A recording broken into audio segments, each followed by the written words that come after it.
ដោយឆន្ទៈនិងការការពារថែរក្សាសត្វផ្សោតដែលជាកាតព្វកិច្ចដែលត្រូវបំពេញដោយមិនខ្លាចនឿយហត់នៅលើផ្ទៃទឹកទន្លេដ៏ធំល្វឹងល្វើយលោកដុតរិទ្ធីនិងឆ្មាំដទៃទៀតការងារនៅតែបន្តប្រឹងប្រែងទៅមុខដើម្បីថែរក្សានិងអភិរក្សឲ្យបានគង់វង្សទោះស្ថិតនៅក្រោមកម្ដៅថ្ងៃនិងព្យុះភ្លៀងយ៉ាងណាក៏ដោយការងារដែលខ្ញុំធ្វើរាល់ថ្ងៃនេះគឺជាឆ្មាំដែលសហការមួយឆ្មាំបាទឆ្មាំទន្លេយើងល្បាតជាទូទៅនិងល្បាតនៅក្នុងតំបន់អភិរក្សសត្វផ្សោតនៅកម្ពុជាហ្នឹងបាទយើងធ្វើល្បាតជាទូទៅទី1កែរមងរស់សន្ទូចអប់រំនៅក្នុងអ្នកនេសាទដែលគាត់លួចនេសាទហ្នឹងហើយនឹងទីពិសេសគឺឌីងចាប់ពួកឆក់ធ្វើការ24ម៉ោងលើ24ម៉ោងក្នុងក្រុងហើយចែកចេញជា2ក្រុមមួយក្រុមមាន4ទូកបាទមាន4ទូកហើយមាន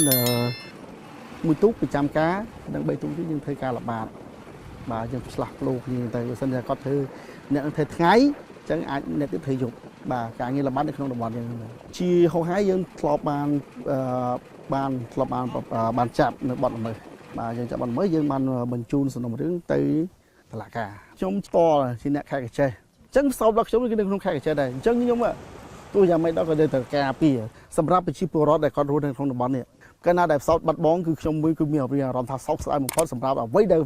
ដែលយើងមានហើយយើងការពារមិនបានគឺមានអារម្មណ៍ថាសោកស្ដាយបំផុត